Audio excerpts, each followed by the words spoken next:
निश्चितच मसाले रेसिपीमध्ये तुमचं खूप खूप स्वागत आहे. आज आपण बनवणार आहोत शेवभाजी. तर शेवभाजीसाठी लागणारं साहित्य प्रथम पाहूया. मध्यम आकाराचे आपण हे कांदे उभे चिरून घेतलेले आहेत 2. अर्धी वाटी इथे आपण हे किसलेलं खोबरं घेतलेलं आहे. गरम मसाला घेतलेला आहे. खडा गरम मसाले घेतले. अगदी थोडे-थोडे 2 लवंगा, 2 मिरी, एक अर्धा इंच दालचिनी असं खडे मसाले हे घेतलेले आहेत. चवीनुसार आपण मीठ घेणार आहोत. त्यानंतर अर्धा टेबलस्पून हळद घ्यायची आहे आणि वाटण्यासाठी आलं आणि लसणाच्या पाकळ्या 4 ते 5. इथे एक मीडियम आकाराचा आपण टोमॅटो कापून घेतलेला आहे. फोडणीसाठी तेल आणि थोडंसं परतण्यासाठी वाटण त्याच्यासाठी आपण हे तेल यूज करणार आहोत. इथे कांदा लसूण मसाला आपण हा घेतलेला आहे. हा 1 चमचा कांदा लसूण मसाला घेतलेला आहे. हा आपण आगरी मसाला घेतलेला आहे 1 चमचा. अर्धा टेबलस्पून आपण धणे जिरे पूड घेतलेली आहे. हे झालं साहित्य. ह्या साहित्यापासून आता आपण शेवभाजी कशी बनवायची ती पाहूया. अगदी धाबा स्टाईल चमचमीत अशी ही शेवभाजी होते. कढई तापलेली आहे. प्रथम आपण आता हे खोबरं किसलेलं आहे ते भाजून घ्यायचं आहे. अगदी पटकन भाजलं जातं किसल्यामुळे. फार करपून घ्यायचं नाहीये. आता खोबरं काढून घेऊया.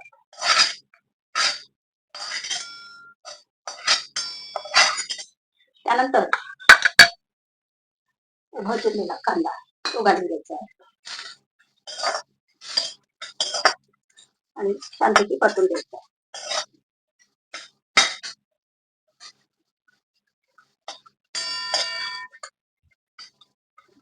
शेवभाजी अगदी पटकन होते. खायला पण सर्वांनाच आवडते. आपण इथे 1 चमचा आता तेल घालून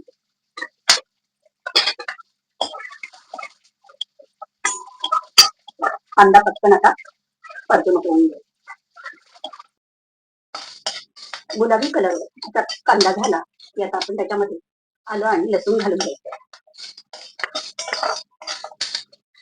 त्यानंतर आपण आता ते खडे मसाले ते घालून घ्यायचे.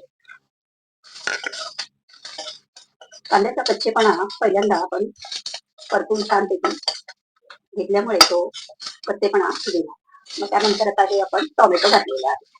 टोमॅटो छानपैकी शिजून घ्यायचं 2 ते 3 मिनिटं. पाहू शकता अशा प्रकारे वाटण असे खमंग भाजून घ्यायचं. गॅस बंद करूयात आणि वाटण थंड करण्यासाठी काढून घेऊया प्लेटमध्ये.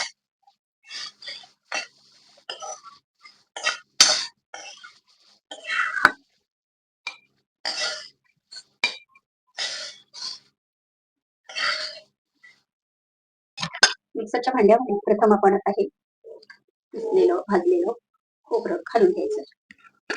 त्यानंतर थंड झालेलं वाटण ते अगदी थोडं घालून पाणी न घालता आपण ते वाटून घ्यायचं. गरज वाटल्यास अगदी 1 ते 2 चमचे पाणी घालायचं. पाहू शकता अशा प्रकारे हे वाटण तयार झालेलं आहे. पण बिलकुल पाणी घातलेलं नाही. टोमॅटोला पाणी सुटतं आणि हे वाटण तसंच वाटून घ्यायचं आहे. आता आपण शेवभाजी बनवायला घेऊया. कढई तापलेली आहे. आता तेल घालून घेऊयात आपण.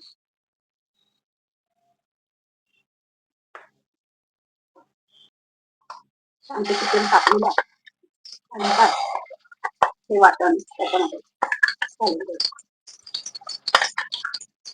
साधारण 4 ते 5 जणांमध्ये ही शेवभाजी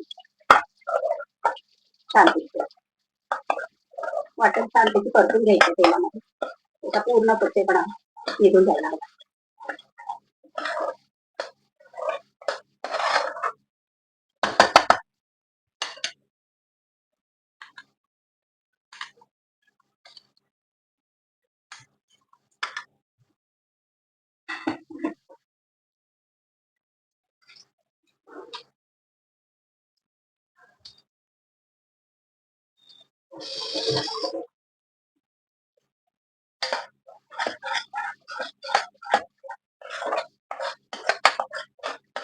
अगदी 2 मिनिटं आपण मस्त परतून घेतलेलं आहे.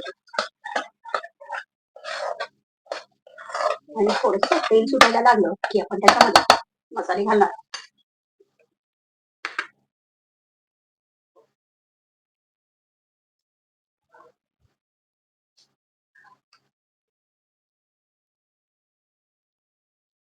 प्रथम आता पाहू शकता की तेल असं सुटत चाललेलं आहे, वाटणांपासून बाहेर पडत आहे.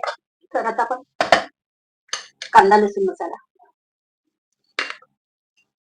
धने जिरे पूड, हळद अर्धा टीस्पून, आगरी मसाला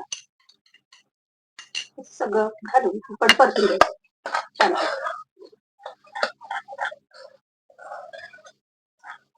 मसाल्यांचा आधी कच्चेपणा निघून जातो.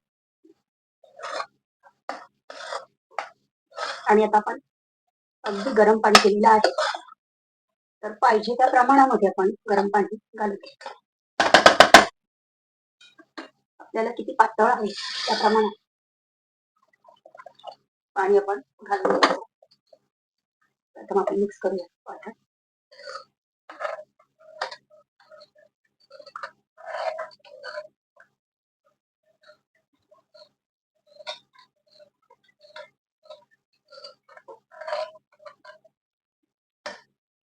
शेवभाजी एकदम छान चमचमीत अशी होते, भाताबरोबर किंवा तुम्ही चपाती बरोबर कशाबरोबरही खाऊ शकता. आणि ही शेवभाजी पटकन होते.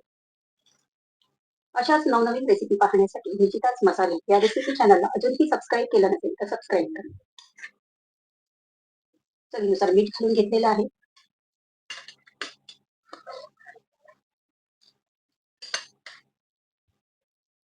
छानपैकी उकळी येऊन द्यायची.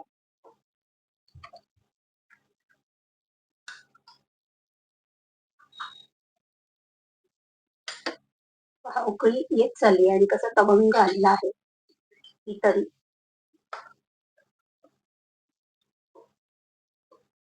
अजूनही याच्यामध्ये पाणी घातलं, गरम पाणी, तरी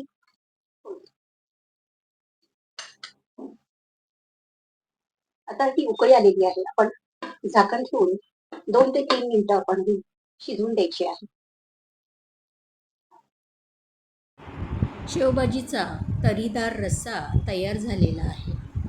जेवढ्या प्रमाणात आपल्याला शेवभाजी बनवायची असेल तेवढ्या प्रमाणातच आपण रश्श्यामध्ये शेव घालून घ्यायची आहे. एकदाच सगळी शेव आपण रश्श्यामध्ये घातली तर त्याचा गठ्ठा होतो आणि ती भाजी अगदी निकृष्ट होते, चवीला चवदार लागत नाही. म्हणूनच अगदी जेवढं हवं आहे तेवढी रश्श्यामध्ये शेव घालून घ्यायची. त्याच्यामध्ये आपण आता वरून कोथिंबीर घालून घेणार आहोत आणि अशी ही आपली शेवभाजी तयार झालेली आहे. पाहू शकता किती छान आपलं हे ताट तयार झालेलं आहे. अशाच नवनवीन रेसिपी पाहण्यासाठी निशिताच मसाले या रेसिपी चॅनलला लाईक कमेंट करत राहा. मस्त खा, हेल्दी राहा. पुन्हा भेटू नवीन रेसिपीमध्ये.